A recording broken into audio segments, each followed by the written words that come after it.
You're live. Hello, my name is Robbie Mahood, and I'm speaking to you from Montreal.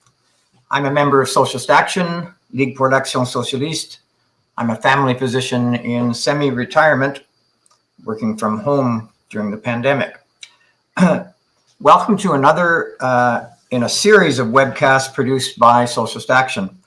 They occur twice a week, usually on Thursday and Sundays. Today's topic is Canadian foreign policy, and we are delighted to have as our special guest the foremost left critic of Canadian foreign policy, Yves Engler. Now, Yves has written 11 books, including the following titles: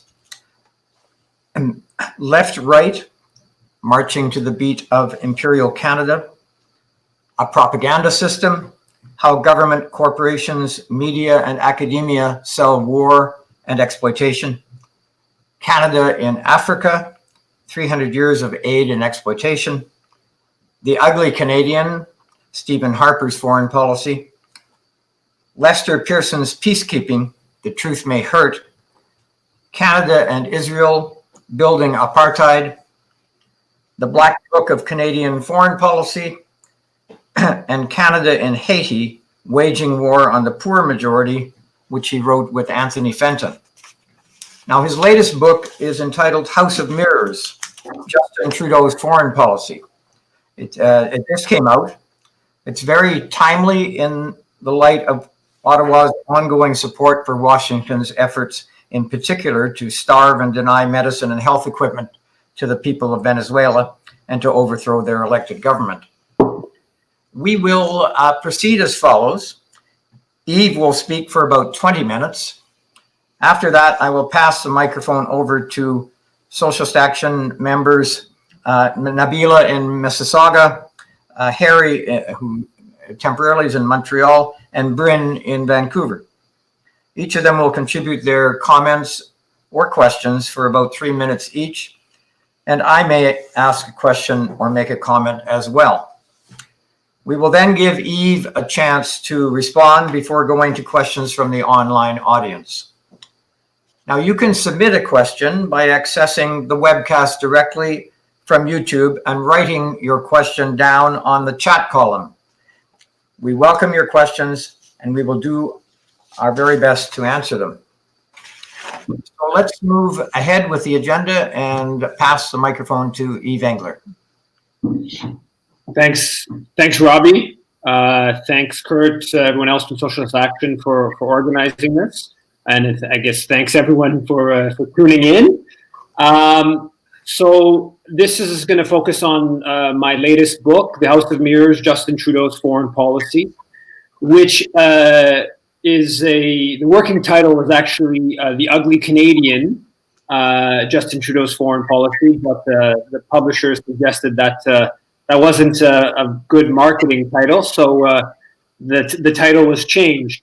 And basically, part of what this book does is it argues that the similarities between Justin Trudeau's foreign policy and Stephen Harper's foreign policy are much greater than the difference between those two prime ministers. So Trudeau has, to a large extent, continued the pro-corporate, pro-empire Canadian foreign policy.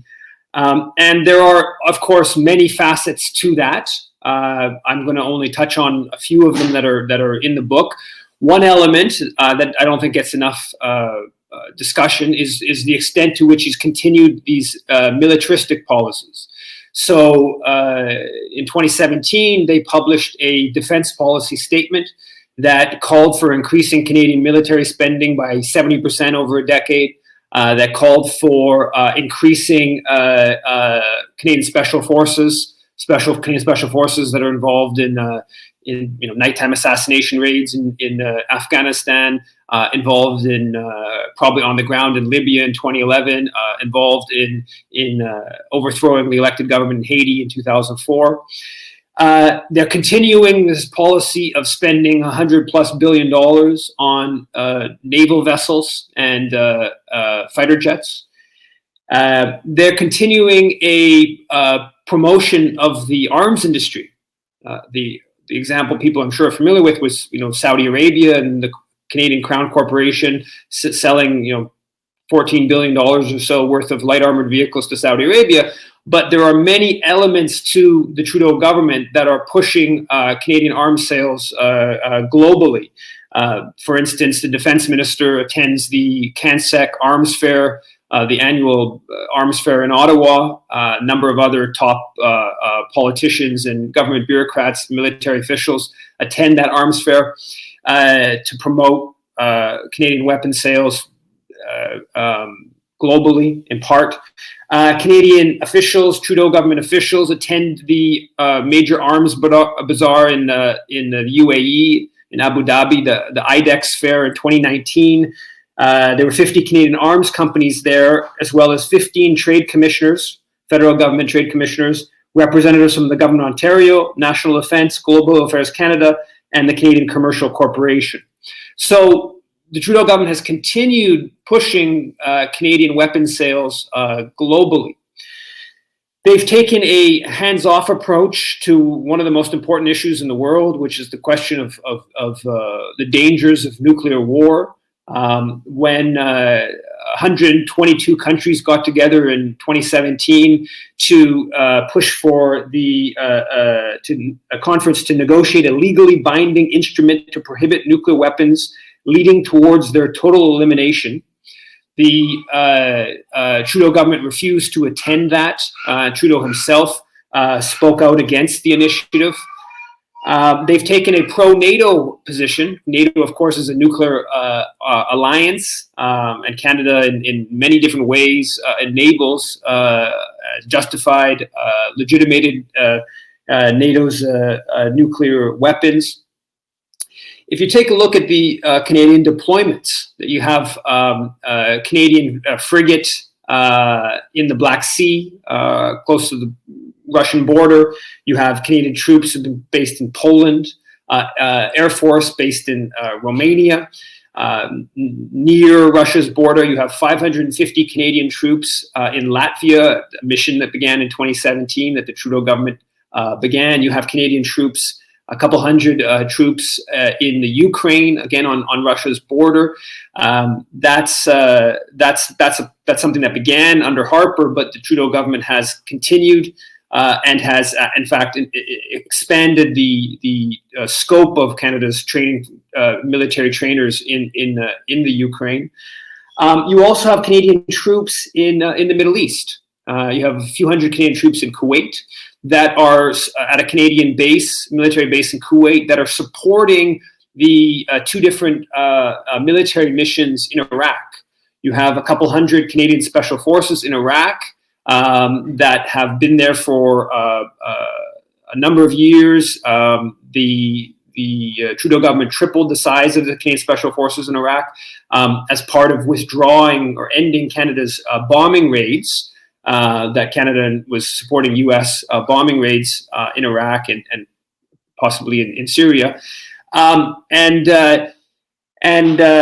in place of the Canadian fighter jets, they expanded the special forces on the ground. They maintained a Canadian intelligence aircraft operating over Iraq, as well as refueling for the U.S. Fighter jets.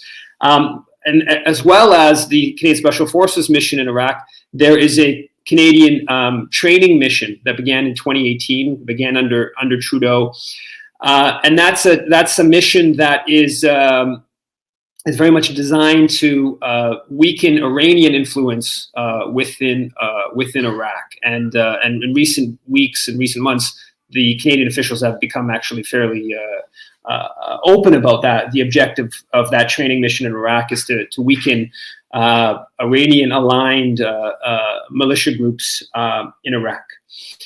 Elsewhere in the Middle East, on the question of Palestine, the Trudeau government has maintained a decidedly anti-Palestinian policy. There are innumerable different examples of that. You have the Trudeau government voting against dozens and dozens of UN resolutions upholding Palestinian rights. that they vote against, and oftentimes basically every other country in the world votes in favor of these UN resolutions. In one instance, there was 176 nations that supported a resolution around Palestinian statehood. It was only Canada, the US, Israel, and a couple of the Pacific Island countries, Micronesia and Palau, that voted against that resolution. So Canada's not even, even most of Canada's European allies supporting the resolution, and almost all of the global South supporting resolutions, and you have the Trudeau government voting against those resolutions. A couple months ago, the Canadian ambassador in Israel, Deborah Lyons, she actually organized an event back in January to celebrate Canadians fighting in the Israeli military. So Canadian Jews who moved to Israel to join the IDF, to join the Israeli Defense Force. And the Canadian ambassador actually organized a celebration of these Canadians fighting for the Israeli military. Of course, the Israeli military is involved in administering a 50-plus year illegal occupation in the West Bank. The Israeli military, of course, is involved in firing on March of Return protesters in Gaza who are demanding an end to the Israeli siege of Gaza and their right to lands that were stolen from them in present day Israel.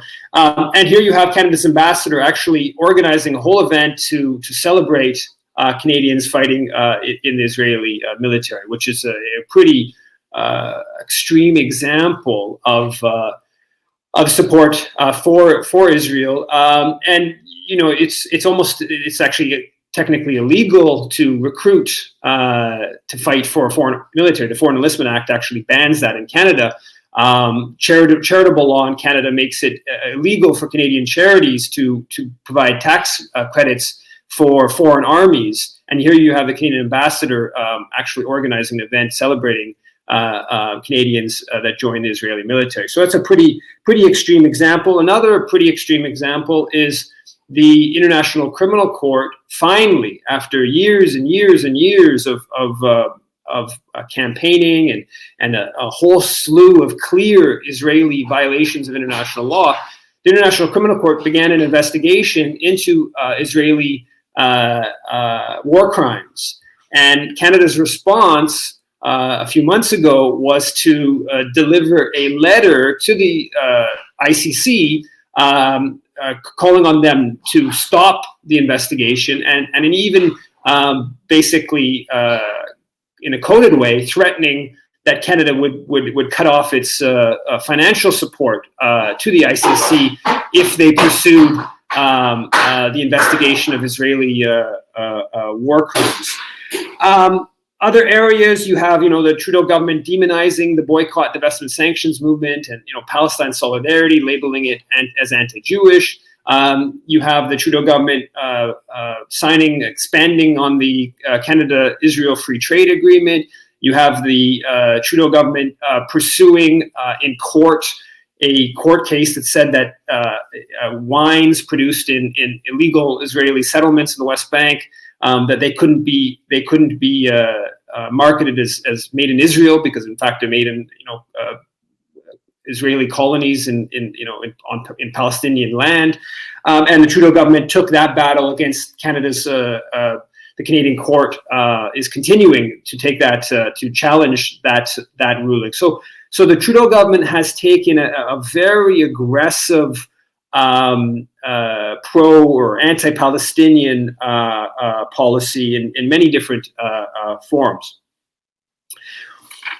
One of the most egregious elements of Trudeau's foreign policy, just brazen, is their campaign to try to overthrow the elected government in Venezuela, the Nicolas Maduro government. That's an issue, of course, that has been in the news in the past week. There has been an effort by former American special forces with some former Venezuelan military, backed by elements of the Venezuelan opposition, to try an effort at apparently to try to actually kidnap or capture Nicolas Maduro, and basically to try to overthrow the government with military means. It's been a total disaster, a total catastrophe. It's really a kind of a harebrained plan. In fact, it's a former Canadian Forces member who was the individual who's the architect of this plot, alongside it appears some financiers within the opposition based in Venezuelan opposition based in Florida. And so there's this effort. It's gotten a fair bit of attention. Major corporate media outlets have detailed it in the U.S. Global Mail, other media outlets that have detailed this effort at basically an invasion of Venezuela. And the Canadian government's response has been to basically say nothing. Media co-op journalists got in touch, and Global Affairs responded by saying, Canada is aware of reports of developments in Venezuela and is following the situation closely. Canada is committed to working with its partners around the world to ensure a peaceful transition. So it's a no condemnation of this coup, no questioning of what's going on, just basically trying to be silent.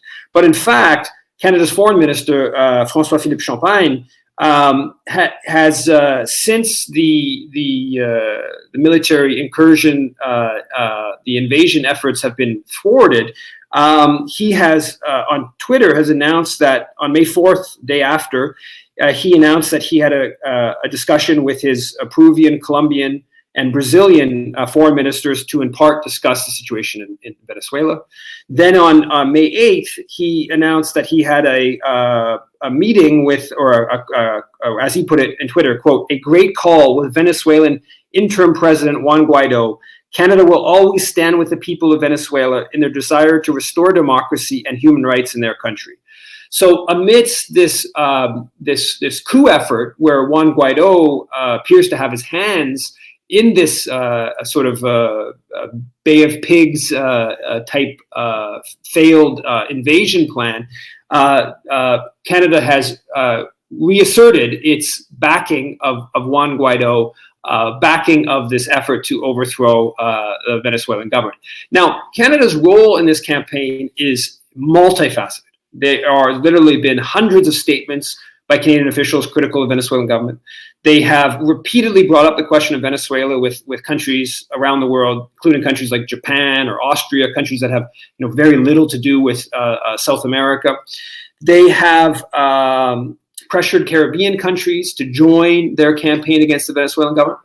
Canada and Peru set up the Lima Group in 2017 of governments in the hemisphere opposed to the Nicolas Maduro government. So they've been right at the forefront of that campaign. They've held 3 Lima Group meetings in Canada. So they've organized as many of those meetings as any country. In early 2019, at the Lima Group meeting in Ottawa, they put out something called the Ottawa Declaration, which called on the army, quote, to demonstrate their loyalty to the interim president.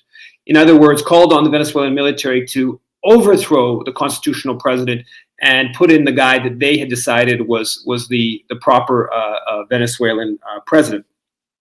Canada has adopted 4 rounds of sanctions against Venezuela. They have legitimated the devastating U.S. sanctions.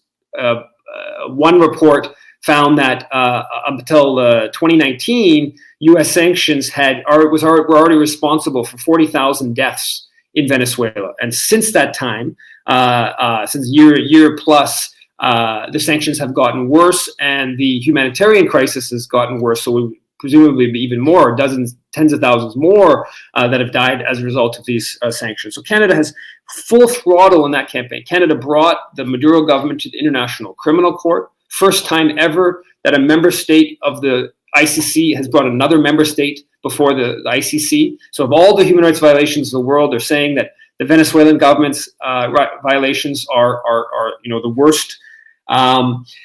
The Canadian government has a special coordinator for Venezuela, an individual that gets paid a couple $100,000 a year to oversee the whole campaign of building opposition to the Venezuelan government. A man by the name of Alan Cullum. We have the WikiLeaks document. He was a former Canadian ambassador in Venezuela back in 2004, where he was already putting out statements, internal statements, critical of Chavez, statements where he talks about how he's close to the Voluntad Popular, the party of Juan Guaido, the very marginal, extreme right political party in Venezuela that Canada has aligned with.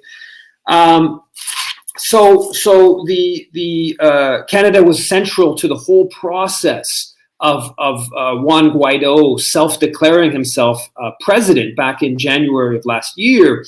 And a number of stories from Associated Press, Global Mail, and others talked about how Canada facilitated conversations behind the scenes for weeks, basically brought together the different opposition forces within Venezuela, outside of the country, also got other countries like Colombia behind this idea, this plan to say that Juan Guaido, who'd just becoming the head of the National Assembly, he was never elected that, he just as part of a rotation among the opposition parties. That Canada was right at the forefront of that process, and Foreign Minister Chrystia Freeland at the time, spoke to Guaido to congratulate him on bringing together opposition forces. So Canada is right at the forefront of the plot to have Juan Guaido declare himself a president. Canada has been supporting opposition groups in Venezuela for a long time. Now, if you look at the campaign against the Nicolas Maduro government, in the narrow, it seems a dubious campaign. It's violation of international law, violation of sovereignty. These sanctions, aren't being approved by the UN, so they violate international law. Now, that's at the narrow. If you broaden it out and you look at Canada's policy in the hemisphere more generally, the double standard and the hypocrisy of their policy in Venezuela becomes just massive. So Canada is aligned with a government in Colombia that has way worse human rights violations. Canada is aligned with a government in Honduras who has basically no constitutional legitimacy. The government of Juan Orlando Hernandez, the Honduran constitution is very clear. You cannot run for a second term. Juan Orlando Hernandez superseded the constitution to run for a second term. Then when he was losing by 5%, all of a sudden the vote counting stopped, came back on 36 hours later, and now he's in the lead. Honduras is an ally of Canada's in the Lima group of countries opposed to the Venezuelan government, and saying that Juan Guaido is the constitutional president of Venezuela, saying we're upholding the Venezuelan constitution by claiming Juan Guaido as the president. So one of our allies is, its constitutional legitimacy is infinitely inferior to Nicolas Maduro's constitutional legitimacy. Canada is supporting a government in Haiti that is now part of the Lima group, that has basically no popular support. Its electoral legitimacy is almost nil. There's been massive strikes, multiple general strikes, one case for a couple weeks, demanding that Jovenel Moise go. The only reason that Jovenel Moise is still the president of Haiti is because of the backing of Washington and Ottawa. He would have fallen a long time. He never would have become president, but he would have fallen a long time ago if it wasn't for that backing. So if you take a look at Canada's policy against Nicolas Maduro's government more broadly in the context of their policy in the hemisphere, of their support for human rights violators, their support for anti-democratic forces, their support for unconstitutional governments, et cetera, it shows you that their campaign in Venezuela is nothing to do with democracy or human rights. It has to do with something else. I'm time is flying by a little faster than I expected it to, but I just want to touch on one other element of their foreign policy that is even a little bit surprising to me. I expected a little bit of improvement on this front, and I haven't really seen it, which is the question of their backing of mining companies. And the Trudeau government promised to bring in, before being elected and then after being elected, promised to bring in legislation that would restrict public support to Canadian mining companies found to be responsible for major human rights violations abroad, ecological destruction, etc. Now, Canada has this massive global mining sector that dominates in most countries of the world. And there's been campaigning around this for a couple of decades, and the Trudeau government completely went back on its statements of support for an ombudsperson that would have some real power to investigate companies, to force companies to relinquish documents when they were being investigated for human rights violations. That has just, they threw that out the window. And in fact, what they're doing is they're continuing the Harper government and previous governments' policies of backing Canadian mining companies. More than $100 million in Canadian aid projects supporting the mining sector globally. You have Trudeau government backing diplomatic. I list a number of examples in the book. The most extreme examples in Tanzania, backing Barrick Gold, the most controversial Canadian mining company in the country, where they're responsible for the worst violations, 65 plus people killed at the North Mara mine in northern Tanzania. And major dispute between the Tanzanian government and Barrick over unpaid taxes, unpaid royalties, on questions of processing more of the minerals within the country. Huge dispute between Barrick and the Tanzanian government, and the Trudeau government's ambassador organizes a meeting between the head of Barrick and the Tanzanian president.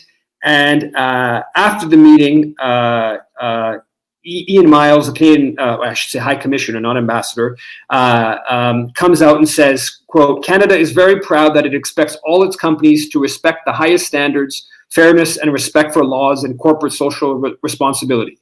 We know that Barrick is very much committed to those values." So in the midst of this huge conflict between a highly controversial Barrick and the Tanzanian government, the Canadian High Commissioner providing Canada expects high standards of social responsibility, and Barrick follows those standards. So explicit diplomatic backing for Barrick, and if you can back Barrick's operations in Tanzania, you'll back Canadian mining company operating any Canadian mining in any context, because there's no more controversial example than Barrick in Tanzania. I was planning on getting into a bit of the hypocrisy of their rhetoric. I'll probably leave that aside. We can get into that in the discussion period. But they framed themselves as being about supporting the international rules-based order. But as I show in the book, there are innumerable examples where the Trudeau government has violated the international rules-based order. So just to conclude, though, the question becomes, what do we do?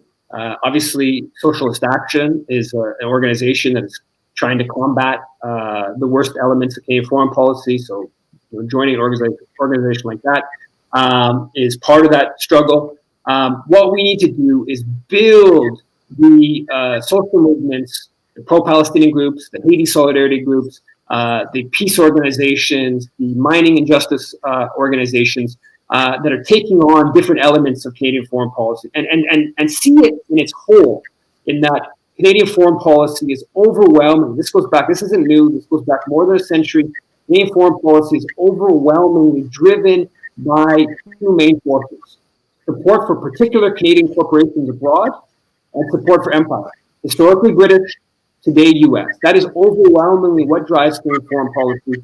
The rhetoric about human rights, the rhetoric about aid and saving the children, that is overwhelmingly rhetoric, and we need to do what we can to push back against a policy that is not serving humanist interests, certainly not internationalist interests, I'll leave it at that. Thank you. Thank you, Yves. I think we'll move on to our commentators. And I believe we're going to start with Nabila in Mississauga. Nabila, take it away. Hi, Yves. My name's Nabila. I'm a new member of Socialist Action Mississauga. Recently, I read your book, Left Right, and I summarized some of its main points for an educational discussion hosted by Essay and Peel. Thank you for the work you're doing. I have a couple of questions, which you might have touched largely upon. First one being, it seems that the Canadian state has done a great job with PR, presenting itself as an international peacekeeper and a do-gooder, and the corporate media and the general public have been presented this political discourse where the Liberal Party is presented as the left party. For example, when the CBC reported on the election of Bolsonaro in Brazil, it juxtaposed right-wing government and fresh opportunities for Canadian companies in the same tweet. Bolsonaro leads an openly homophobic, anti-Indigenous government. How has Ottawa been able to so openly align with a fascist, authoritarian government of that kind? This addition to all the other sort of grievances, like as supporting the attempted coups in Venezuela, providing arms to the Saudi monarchy. How can Justin Trudeau and his Liberals continue on this path with little scrutiny, and how do we challenge this? And I mean, I can think of mass protests, but I'd love to get more input from you. Rob, should I go into my second question as well? Live stream is okay. I'll get back on from the start.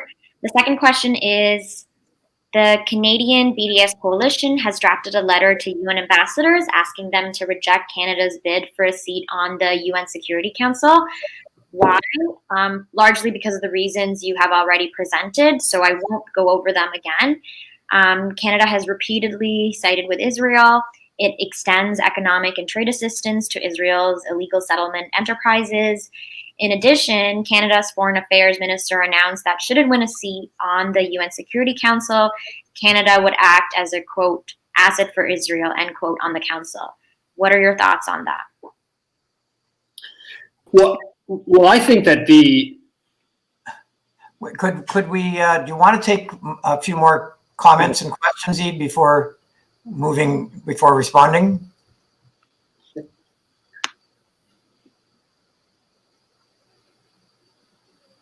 Did you hear me? Yeah.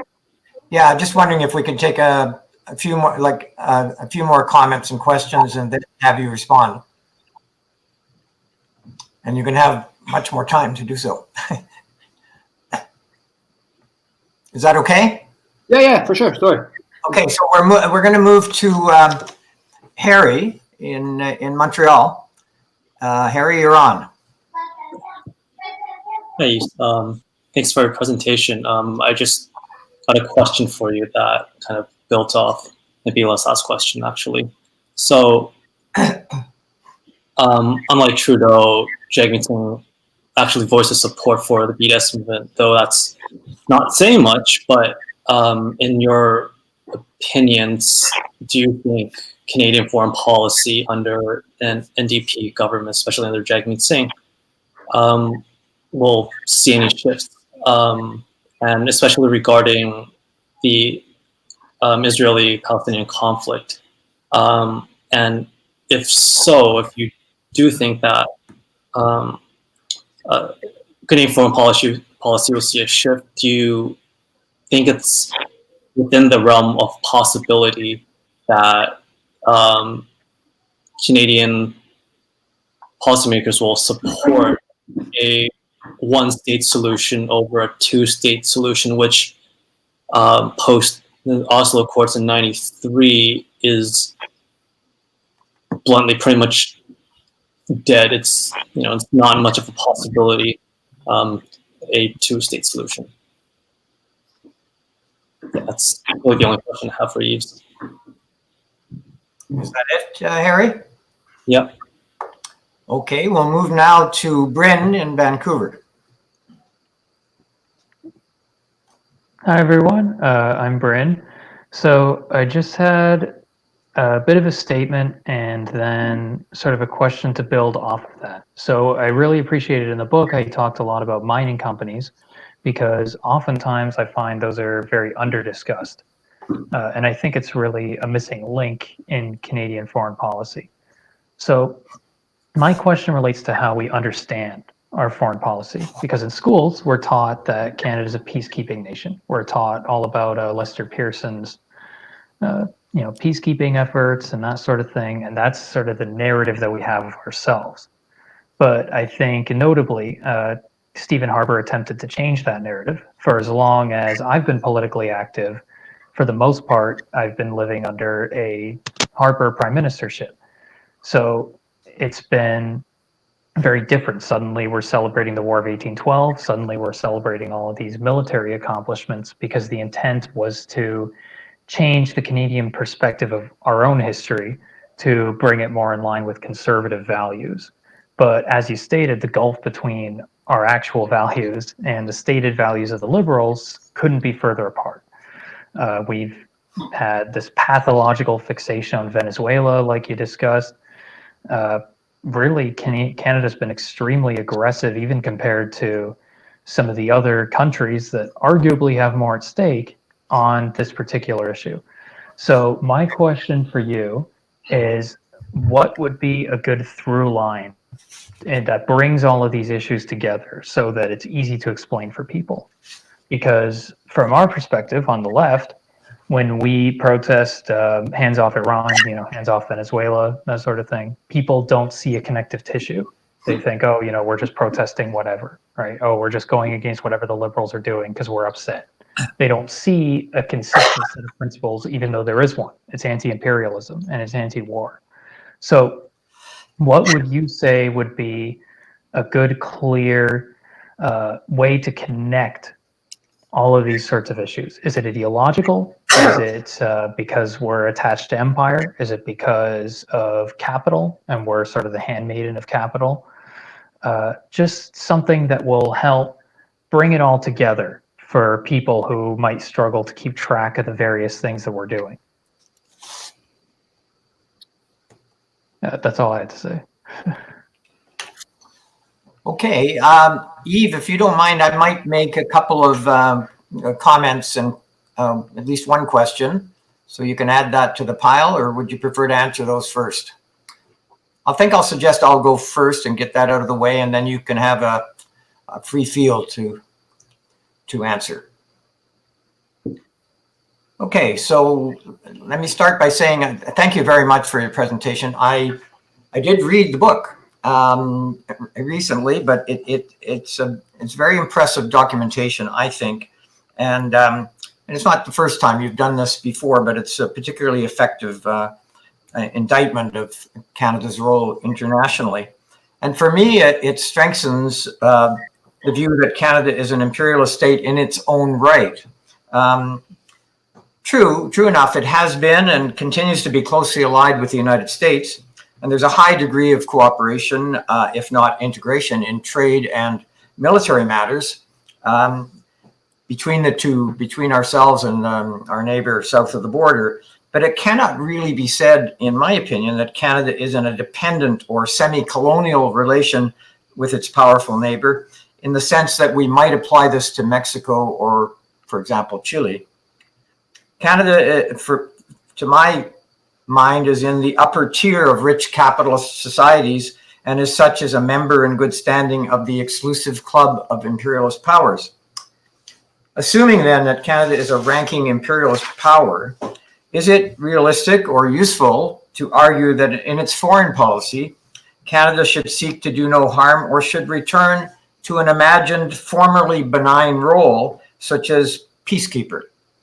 Is this not tantamount to fostering illusions that the Canadian state can be anything other than what it is, whether openly or behind the scenes? That is, an instrument for promoting and defending the interests of Canadian capital and global Western economic, military, and political domination more generally. Now, let me move to that's more of a comment, but I'd like your reaction to that. And just one sort of question to kind of move the tactical and strategic debate ahead. Protests against Canada's reactionary role in global politics are rather sporadic and reactive at the present time, and you allude to this in your book. What potential do you see for building broad, united front protests across the country that could challenge at least some of Ottawa's policies on a more consistent basis? One example would be, that comes to my mind, is Palestinian solidarity work, in which there's arguably a shift in public opinion, in English Canada at least. And the other example might be, in other words, could we build a movement against Canadian complicity with the Zionist apartheid state? And another example might be, perhaps more difficult, but nonetheless extremely important, to build opposition to the highly aggressive policy, reactionary policy of Canada in Latin America, which is dedicated to overthrowing progressive governments there. So those are my comments and questions. So we'll turn it over to Yves. Well, yeah, I mean, to respond to part of what Robbie said with regards to the G7 or Canada's role at the center of global capitalism, I think that's basically correct. Canada is there aren't many examples where Canada is offside with Washington, where it's pursuing a policy that Washington doesn't want in some sort of substantive way.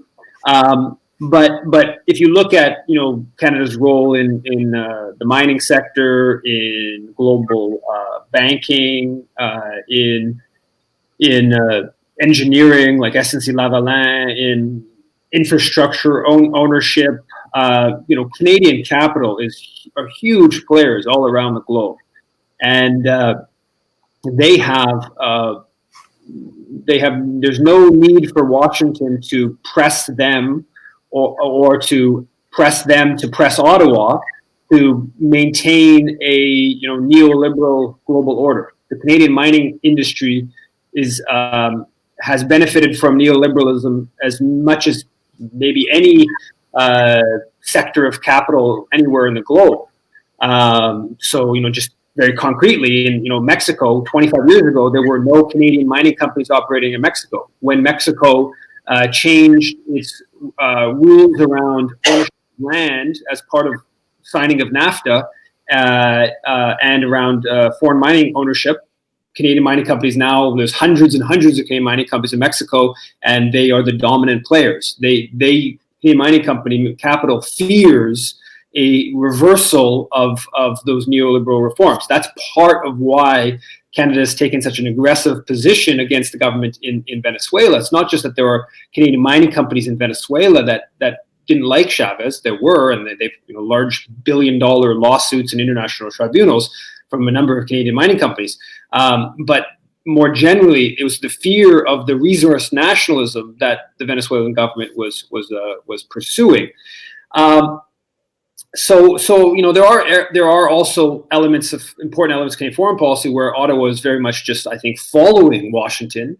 But I think it's mostly because the Canadian elite see the world and profit from the world in a very similar way to the U.S. elite.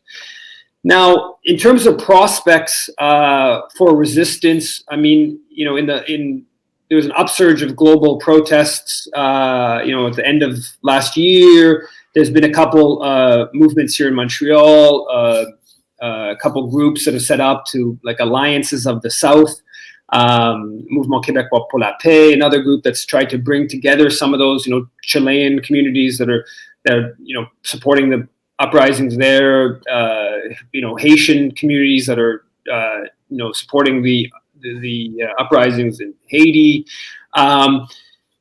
Some other countries in the Middle East. So there's been efforts to sort of bring those forces together. That's always difficult. I mean, the government benefits from a media that is totally anchored towards the perspective of Washington, of imperialism, and so we're always, whenever fighting these battles, we're fighting against huge amounts of disinformation. So that's always a central part of the battle, as Nabila talked about. The Trudeau government can get away with having a relationship to Bolsonaro, or selling arms to Saudi Arabia, in part because the media sort of coverage of these issues is either is fleeting at best. I mean, the Saudi arms deal is maybe the one example where there actually has been some amount of sort of sustained critical coverage, but the depth of how much the Canadian government is involved in promoting the arms sales, the fact that there are Canadian rifles, light armored vehicles that are repeatedly being used in Yemen, sold to the Saudis, possibly the UAE, that are finding their way into Yemen. That the coverage of that is very minimal. And Canadian arms sales to Saudi Arabia have increased, even while there was apparently a suspension of new arms permits. There was billions of dollars of Canadian weaponry, mostly light armored vehicles, but also record sales of shipments of rifles in recent years. But the overarching mythology is quite overwhelming. Even when people hear critical information about, say, something like Saudi Arabia and supporting, it is within a framework of Canada is benevolent internationally. And that framework is so powerful that you find that, like, Indigenous leaders, there's an example back in January, Grand Chief Phillips in BC, when talking about the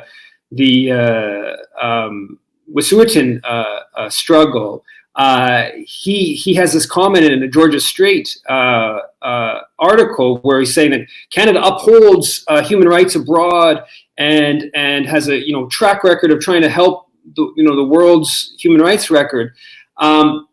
This is somebody who is a victim, the primary victim of the Canadian colonial state, claiming that when that state operates outside of Turtle Island, all of a sudden it becomes this benevolent international actor. So that mythology is so deeply entrenched in our society that even Indigenous leadership often uphold this just absolutely non-factual mythology. You can go through the history of Canada. Again, Canadian foreign policy is about advancing corporate interests, advancing empire, and there are innumerable examples of that.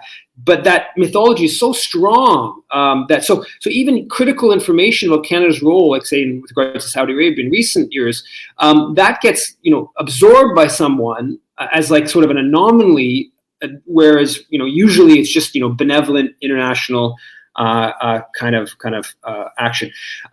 With regards to the question of the BDS and the seat on the Security Council, I've been involved in that project, and it's a very important project. Is a kind of another project going on alongside that, which is, so of course Canada's vying for a seat at the UN Security Council. The vote is expected for June 17th, though it looks like it might be pushed off a little bit, but against Norway and Ireland. And the Trudeau government's putting a lot of effort into getting that Security Council seat. It's very important that we can do whatever we can do to make it so Canada doesn't get that seat. The initiative around Palestine is important because it points out that the Norwegian and the Irish record on voting for Palestinian rights at the UN is infinitely better than Canada's record, and it's better more generally. I'm not saying that the Irish or Norwegian position is the right position. I think that there should be more pro-Palestinian, but it's infinitely better than the Canadian position. And the question of Palestine has a lot of impact at the UN. There's another initiative that began months ago and has been postponed because of the pandemic. That's more general, calling on countries to vote against Canada's seat at the Security Council. And that initiative details many elements of Canada's foreign policy that are objectionable, and it's going to be launched publicly soon. But so the question of Canada, if Trudeau government is to lose that bid for Security Council seat, that is one kind of time where it's put onto the public agenda that there's people, there's countries or there's forces that don't think Canada is doing good things abroad. And when Harper lost the Security Council bid in 2010, it offered a bit of an opening for a critical discussion around Canadian foreign policy. So my hope is that Canada loses the bid for the Security Council seat in next month, and that opens some little opening for a bit more critical discussion of Canadian foreign policy. And as these initiatives come forward, if people can do what they can to help sign the petition, spread the petition, talk about or amplify, that's very helpful. The question around the sort of like the how do you connect some of the different foreign policy issues? It's one I struggle with myself. There is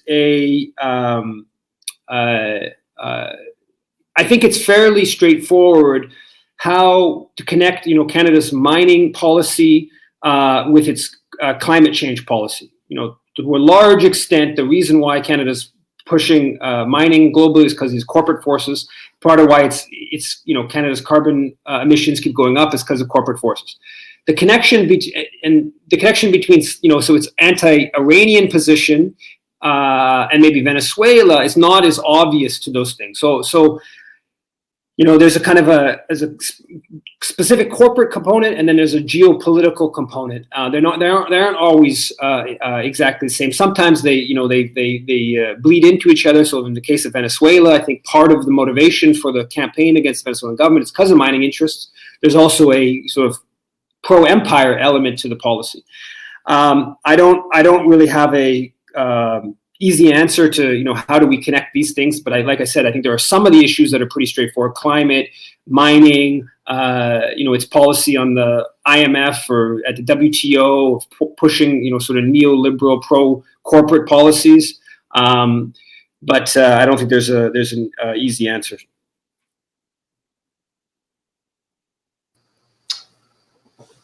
Thank you, Yves, for those remarks. Very instructive, I think.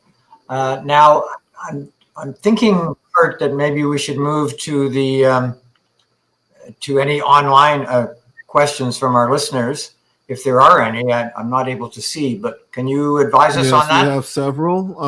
I believe we have about 10. So I think I'm going to just break them up into chunks of 4, and here we go. So the first question is by Jeremy C. All right. Sorry. I meant, are there rumors of the JTF2 operations outside of the Middle East, outside of places where they are legitimate? This was put in quotes, and they meant Venezuela. So that's directed at you, Yves, to question of whether or not the JTF2 is operating in places like Venezuela. Barry Weisletter asks, the right-wing coalition government in Israel says it will annex the West Bank and continue to lay siege to Gaza. What is the truth behind Trudeau's claim to an even-handed policy on Palestine?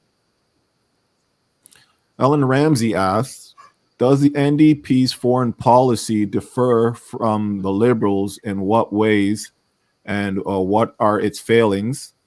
And then Jake Janfanchir, I hope I'm saying that correctly, it says, what part is Freeland play in all of this? And at the time he asked, you were speaking about the role of Canada in Venezuela and the Lima Group, so I assume that is what he is asking about. Thank you. Those are all the questions for the moment. I don't know. I don't have any details on JTF2 or other Canadian Special Forces in Venezuela.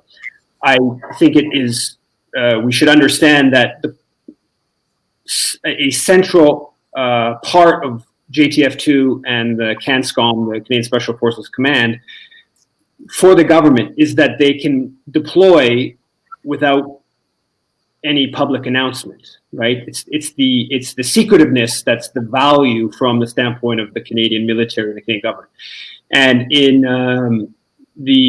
amidst the second biggest general strike in Haiti recently, back in February of last year, there was the Haiti Information Project showed a video of at least four Canadian troops at the Toussaint Louverture Airport in Port-au-Prince, and they had video of it, and I sent it to the one of the most prominent, maybe the most prominent military journalist in the country, and asked him what he thought, and he said he thought two of them were JTF and two of them were the backup special forces commander, which I'm forgetting the name right now.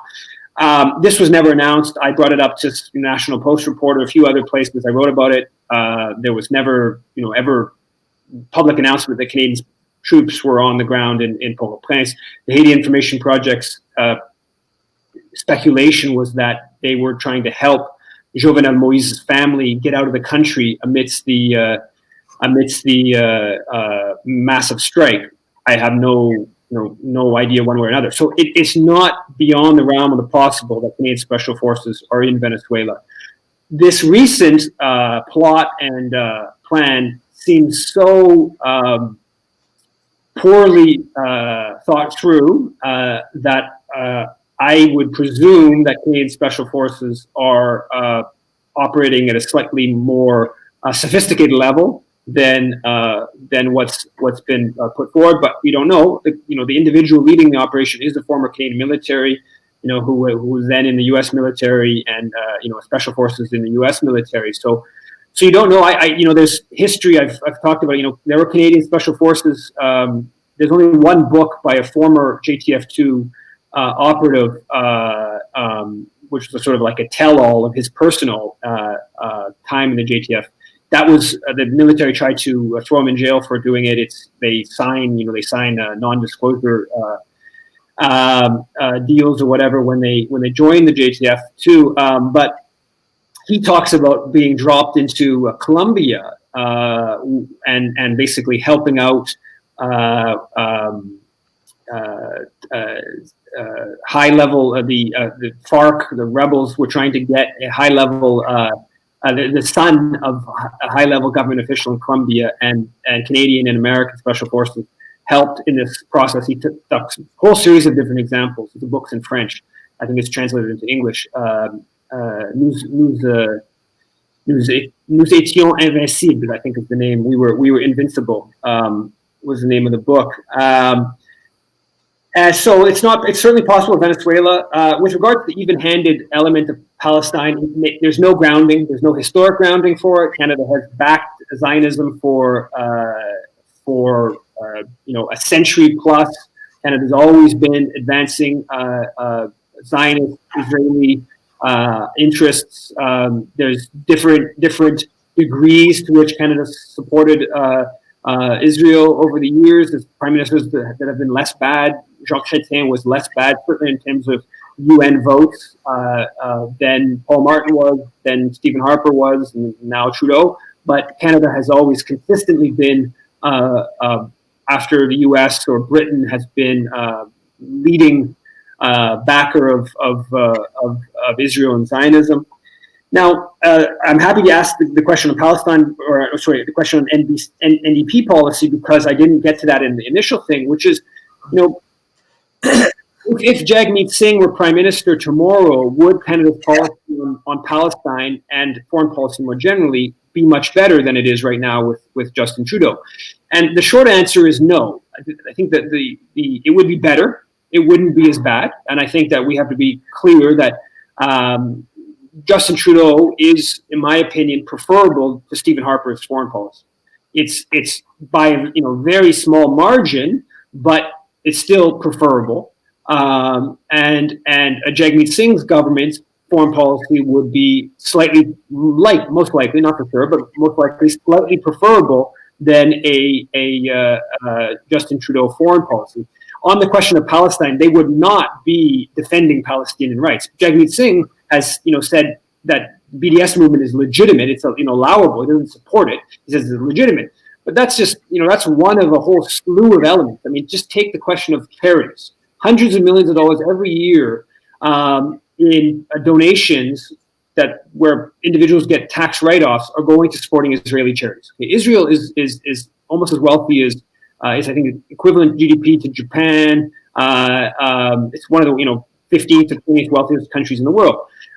So why would the Canadian taxpayer be subsidizing donations to Israel? Now, if you get into even for universities or relatively apolitical charities, but if you start looking into the different charities that Canada is supporting, Canadian fundraising is supporting in Israel, you'll find there are charities that are aligned with the Israeli military.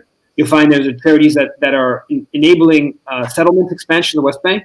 You'll find that there's charities that are explicitly racist, like the Jewish National Fund. The NDP never questions any of that. None of that never gets brought up. So nor does any sort of serious push on arms sales or the relationship between the Canadian military and the Israeli military. And the thing is, on Palestine's actually an issue where there's actually a certain amount of activism, right, in Canada on the question. If you take a look at Haiti, in what's the NDP said on Haiti in recent years, there's massive uprising in Haiti. I haven't seen statements by the NDP, saying that Canada should stop propping up this illegitimate president. If you look at military, you find that the NDP's criticism of the Trudeau government's defense policy statement in 2017, the criticism was that too much of the money, the 70% increase in the military spending, too much of it was down the line. Not enough of it was being put up front right away. They back the naval vessels, Canada building more naval vessels. They back the thrust of Canadian military policy. Take the question of Venezuela. The NDP foreign affairs critic, I'm totally forgetting her name right now. She's actually in her writing. She's no longer the critic. She left. Lavadière, yeah, Hélène Lavadière. She left.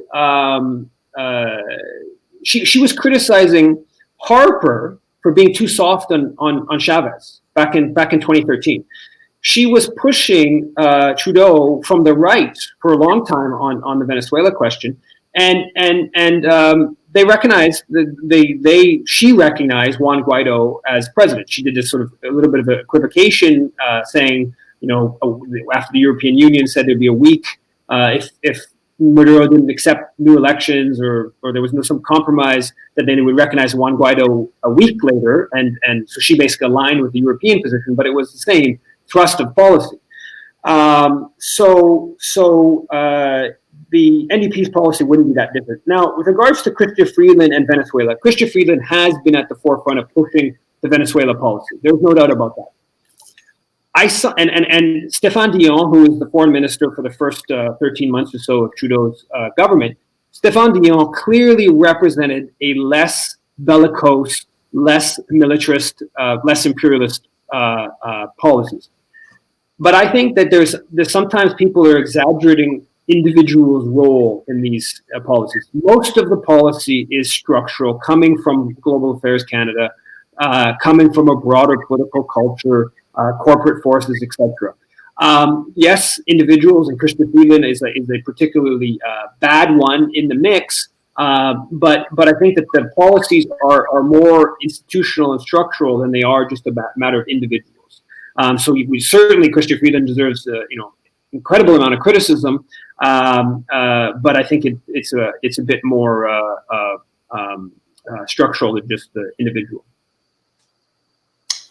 Thank you, Yves. I'm going to ask if any of the other commentators have anything to add at this point. If not, then I think we should try to move on to field a few more questions and then try to wrap up.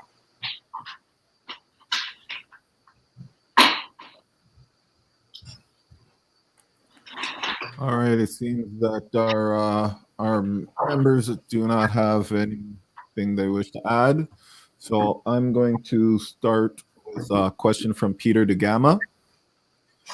Is Canada trying to gain a UN seat in order to support US on issues like Israel, Palestine, Iran, sanctions, and Syria? James Deutsch, I believe, says, is there value in a simple tactic, confrontation of Canada in two locations, Gaza and Yemen, colluding in murder in both? I don't exactly know what that question means, but I hope I'll give it up to our presenters to decipher that. Yuri Muckracker says, I'm asking if you do you know if Canada's Secret Service are suppressing dissent and access to dissent voices outlets online, and what can be done about it, if anything? And he elaborates, and do you know if they are involved in the behind-the-scenes suppression of dissent online and anti-imperial campaigns? And he goes on to say, because I'm stunned by how little sometimes the views of Yves and SAC are on YouTube. Elizabeth Bice asks, Trudeau may use softer language, but aren't the end results the same or worse than the Harper regime when it relates to Big Brother Trump USA ways of dealing with Venezuela and Palestine? I hope I wasn't saying that too quickly. And how some of these deceitful government policies come to light, our media is not worth a nickel. So that's more of a statement than a question. That's all. Okay. Yves, would you like to respond? Perhaps we should try to do it in 5 minutes or so. Sure. So, I mean, I think the Security Council, yeah, that is part of the motivation in getting the Security Council seat is to Canada's going to align with Washington, and there's studies that have shown that Canada's voting record at the UN is just overwhelmingly with Washington in previous times when it's had a position in the Security Council. And there'd be lots of issues where Washington would prefer if a country like if the Canadian government would to instigate initiatives. I don't know for sure what the specific issues are that the Canadian government is thinking about with the Security Council, but because they won't be on the Security Council until at least it doesn't begin until 2021. Chrystia Freeland, when she was in Israel in November 2018, said very clearly that Canada would act as an asset, in her words, for Israel on the Security Council.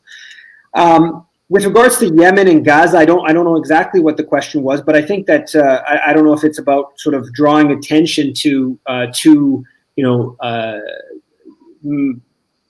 serious human rights situations where Canada is involved. I mean, Canada arming UAE, arming Saudi Arabia in their destruction of Yemen, huge humanitarian catastrophe, and Canada is directly complicit with Israel as it, squeezes Gaza as life gets more and more grim in Gaza. So those two issues, I think, are somewhat linked, and there's some probably campaigning that could be done that draws those links. With regards to Canadian Secret Service role in suppression of dissent online, I don't have any specifics about suppressing YouTube videos or something like that. What we do know is that they are very concerned historically with individuals, activists who challenge the government's policy on international affairs, and long history of spying on,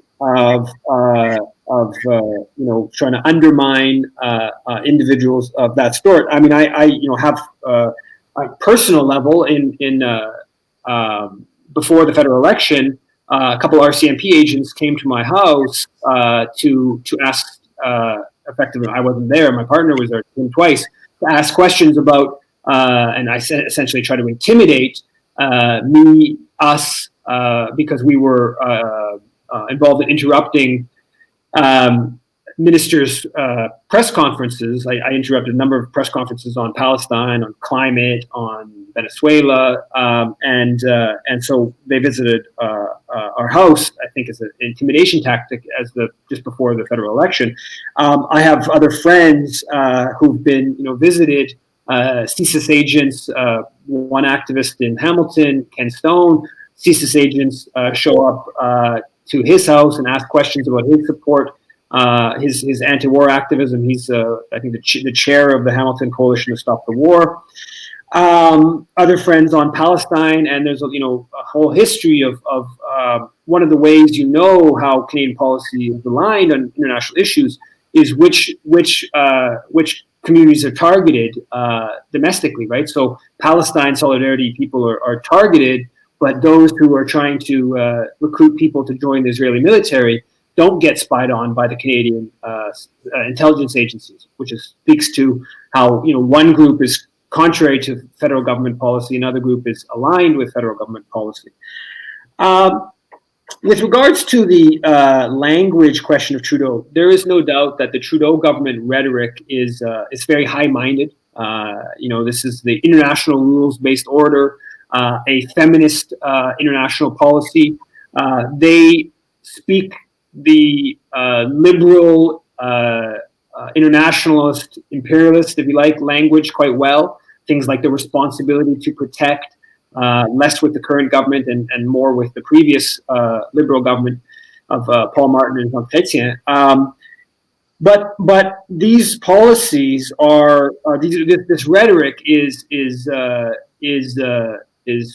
paper thin if you look deeper. And like I mentioned, the international rules-based order. I have a section in the book that delves into this rhetoric around the international rules-based order. And most of their policy on Venezuela, the sanctions, contrary to international law, the intervention violates the OAS and UN charter. That level of deciding that an opposition politician is the legitimate president, that is in a pretty extreme form of intervention in a country's domestic affairs. That contravenes UN and OAS charter. There's all these international labor organization resolutions that the Canadian government, including the Trudeau government, haven't signed. Things like the Basel Ban Amendment, which is about blocking dumping waste on poor countries like garbage, dumping Canadian garbage in the Philippines, which received a fair bit of attention a while back. That's what the Basel Ban is designed to do, and the Trudeau government refuses to sign that. And I list a whole series of examples of how either they don't uphold the international rules-based order, or they explicitly violate the international rules-based order, but they go on and on and on and on about the international rules-based order. And you have the media that will have a profile, the Globe and Mail, this big profile of chrystia Freeland just before the last federal election, where they frame this they just presume that because they say they support the international rules-based order, therefore they do support it. And so they take the politicians and the government's rhetoric at face, when in fact, any serious commentator or media should just be laughing at these claims. But the dominant media don't go beyond just regurgitating what the politicians are saying.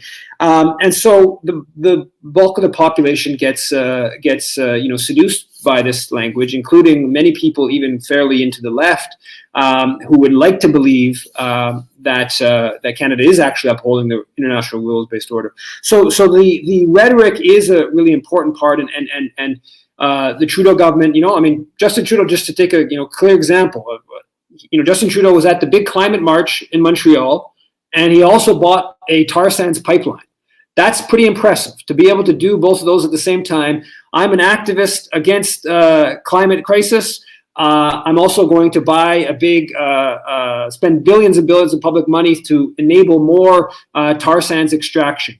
that the contradictions are pretty vast, but the liberals are shameless in they're willing to spout certain rhetoric, and whether the policies align or not, it doesn't matter. They keep spouting the rhetoric because it does have some effect on convincing people.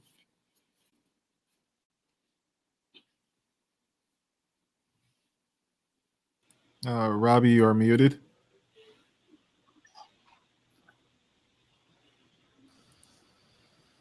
Thanks, Yves, for those very pertinent remarks. I kind of think we should wrap it up. What do you say, Kurt? We have full house. We haven't had anybody drop off, and we have another 3 questions, and Harry would like to make a remark, and so would Bryn would like to ask a final question. So I say we continue for a last round before. Okay, let's go ahead, if that's okay with Yves. All right, Harry, please. Yep. So regarding the second question about the whole Yemen and whatever the second question was. So, I mean, you've already talked about this quite extensively, but I just wanted to add that. So, another perspective of what action Canada can take, or what action can be taken to address those 2 issues. Another perspective is, well, in a perfect world would be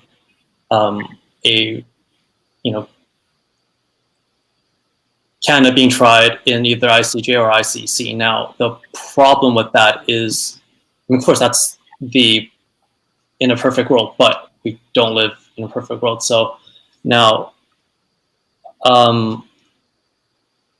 Canada actually, the Trudeau government can actually be classified as war criminals under international humanitarian law, which dictates that any support for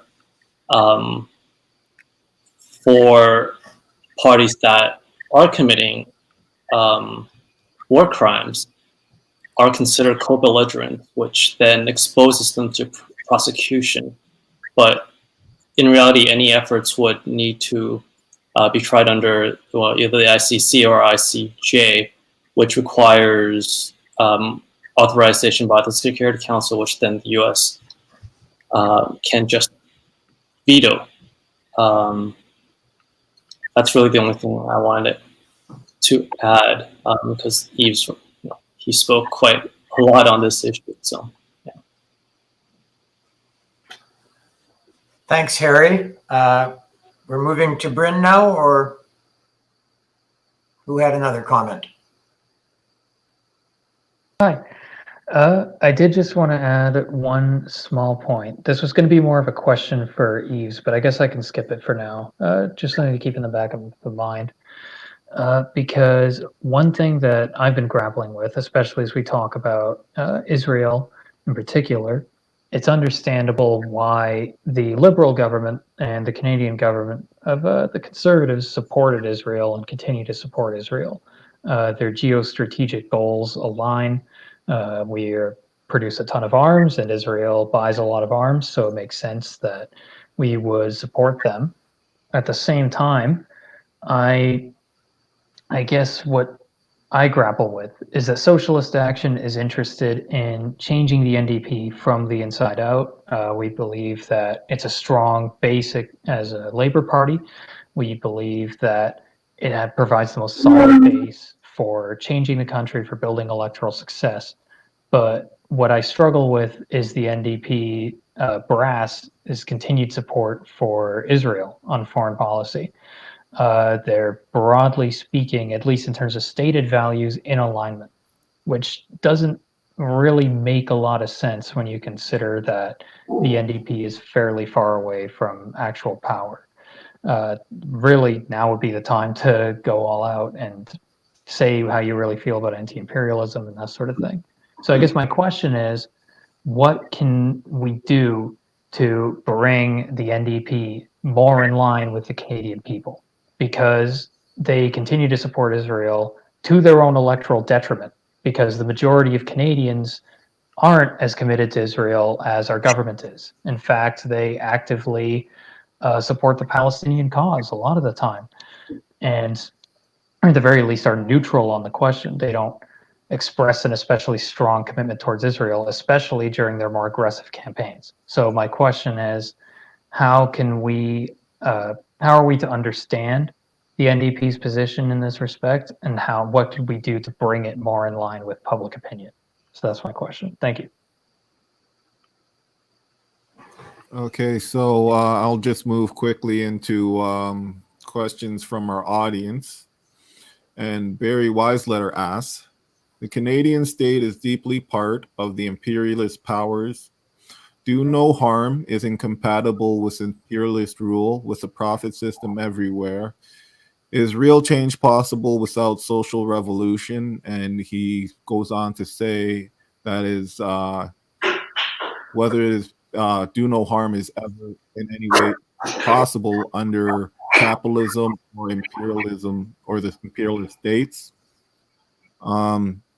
Julius asks, what role do you think Chrystia Freeland's political background has in current Canadian foreign policy? I know you've already touched on this, Yves, but he does go on to say, Freeland belonged to a Ukrainian nationalist organization here in Canada. Her grandfather was a propagandist for the Nazis during World War II, and she has never denounced his actions. Those are our final questions, so please go ahead and answer them. Thank you. Yeah, my understanding is that Chrystia Freeland has not denounced it. She's actually referred to her grandfather, who was edited a pro-Nazi paper in the Ukraine, then I believe moved to Poland when the Nazis got pushed out of the Ukraine. She's upheld him, and she's celebrated him, and she has clearly for decades, since I think on record since the late 90s, 25 plus years of being a critic of Russia, of aligned with nationalist forces in the Ukraine that are very right wing, and so there is no doubt that the deployment of Canadian troops to Latvia, that she was involved in that decision, that Canada's in charge of one of the 4 NATO forces on Russia's border or in Eastern Europe, that Freeland pushed that, and that's tied into her position on Ukraine and Canada. Like I mentioned earlier, they expanded the scope of the 200 Canadian military trainers in Ukraine to go closer to the border, where there's a civil war raging. So I think that that's contributed to these policies. And Stéphane Dion had a sort of a let's try to dial down the rhetoric, the hostility with Russia position that Freeland very much was in disagreement with. So I think Freeland is clearly pushing some of these policies, but I think it would be a mistake to exaggerate. I don't think that Philippe François Champagne, the current foreign minister, is going to substantially change those policies. So that then suggests that it's probably not just Chrystia Freeland.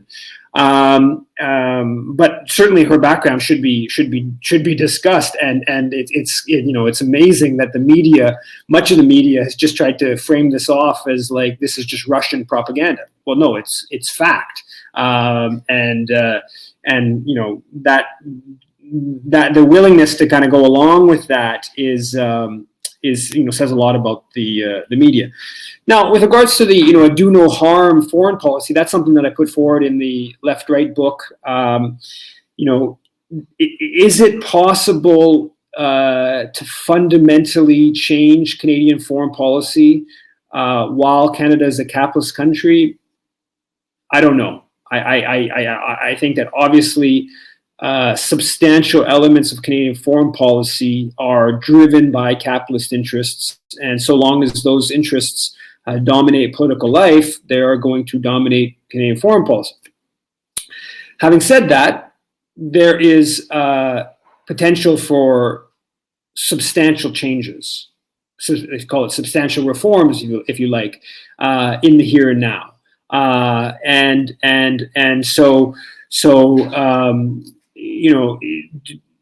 think most of the winning of substantial changes will come from having forces in this country that are calling for, a post-capitalist system, who are calling for, radical changes to Canadian political life, including foreign policy. But I think that they can work in alignment on a personal level. I obviously believe in socialist revolution and economic democracy and a complete transformation of private property relations within Canada and for that matter globally. But most of my political activity is oriented around, quite frankly, pointing out and trying to combat specific dubious foreign policy measures that it's certainly not anti-capitalist to have a ombudsperson that has some power, that oversees Canadian mining operations abroad. That's very far from anti-capitalist. It's a very modest electoral reform that presumably the Trudeau government should have been able to pursue, but the relation of forces within the country are clearly not the mining sector is clearly too strong, and the solidarity movements and the socialist forces are too weak to even win that modest reform. So those are some, I think, difficult questions but I think that things like a do no harm foreign policy ideology is something designed to I put it forward as something to push back against the interventionism of even the left, right? Much of the NDP or supportive of things like the responsibility to protect, supportive of peacekeeping. Well, if you look deeper on peacekeeping, Canadian peacekeeping missions, you find that Canadian peacekeeping mission helped in the assassination of Patrice Lumumba in 1961 in the Congo. Canadian peacekeeping mission in Haiti helped in the overthrow of the elected government. Both of those were clearly devastating imperialist endeavors that both of those countries continue to face the consequences of right up until today. And yet you have much of the left putting forward this, the world needs more Canada. But in fact, I think we need to start with the medical principle of first do no harm. Now, on the question of NDP Palestine, I don't think there's a simple answer to why is the NDP taking the positions it's taking on Palestine. Historically, the NDP was staunchly pro-Zionist. In fact, initially they were anti-Zionist, right until around the end of World War II. They were anti-Zionist, as CCF, the predecessor of NDP.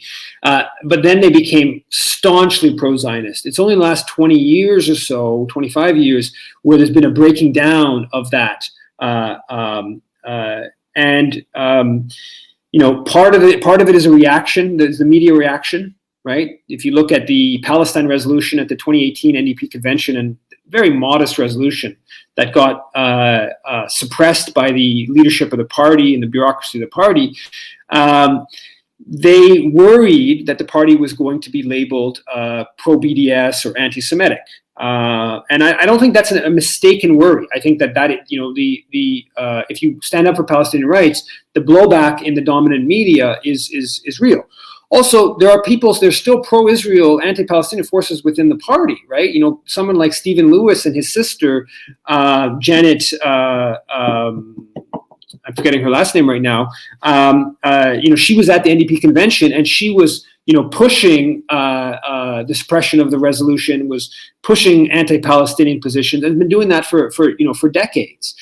So there are still pro-Israel elements of the NDP, less than there were a couple decades ago, but there are still, activist elements. And, CIJA, the Center for Israel and Jewish Affairs, was at the convention, was lobbying at the convention.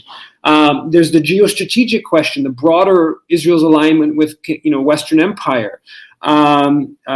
So look what happened to Jeremy Corbyn, right? Jeremy Corbyn was, smeared to no end as being anti-Semitic, in part because he stood up for Palestinian rights.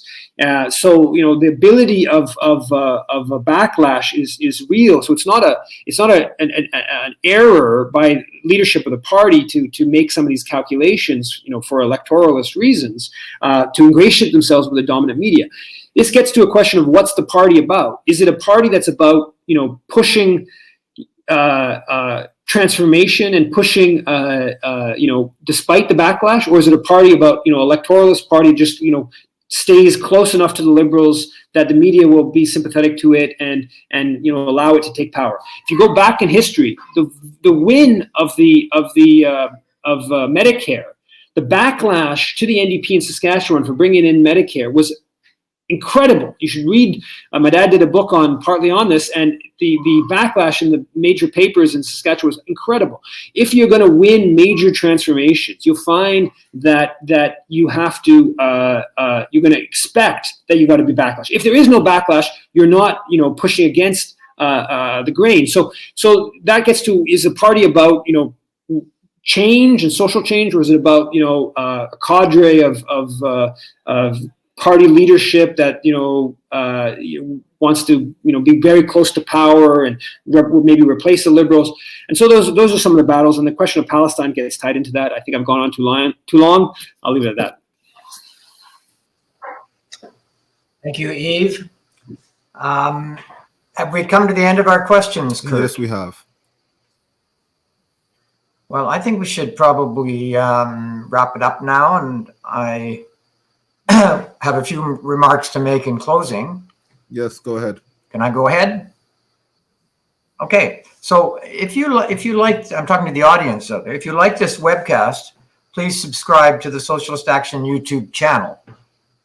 If you agree with what you hear, please join Socialist Action by signing up on our website, which is http://www.socialistaction.ca, or by calling area code 647-986-1917. That's 647-986-1917.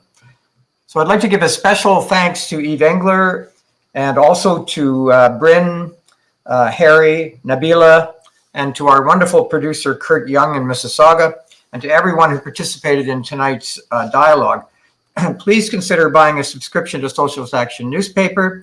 It's only $25 for 1 year, delivered to your door.